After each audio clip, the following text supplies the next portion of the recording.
We're going to start by talking about fat.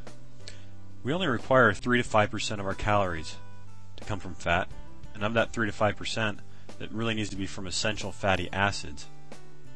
However, the average American intake is upwards of 35% of calories from fat. And it's sad that we still have people who don't get the minimum 3 to 5% from essential fat because they're not eating whole foods. They're eating far too many processed foods. Recommended ranges can vary. Let me give you an example of two different groups.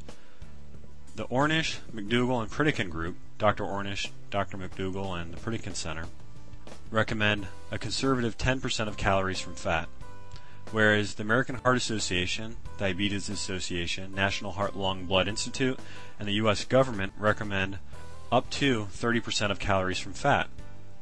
And what happens if you take these two different paths? Well, if you were to take the American Heart Association's guideline, or what's considered standard guidelines, you find in 20 different studies that individuals who have had heart disease actually have their arteries continue to narrow and their heart disease progresses.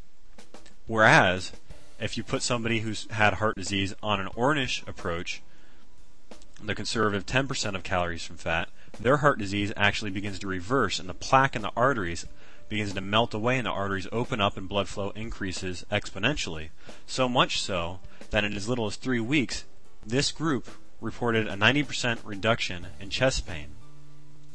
Now there are some fats that we need to avoid or even try to eliminate. Some that we might consider avoiding would include saturated animal fats. Those are found in lard, butter, animal products such as chicken flesh or beef, lamb, any flesh, dairy, which is where Americans get most of their saturated fat, including cheeses. And saturated vegetable fat would be the coconut oils, coconut butters, palm oils, palm kernel oil. And then you have man-made saturated vegetable fats. And these are things that you really want to try to eliminate. Those would include partially hydrogenated oils, which really means trans fat. And then there's a new category they're coming out with, this interesterified fat, or stearate or stearic-rich type oils. And these are terrible. And an example of this might be margarine or shortening.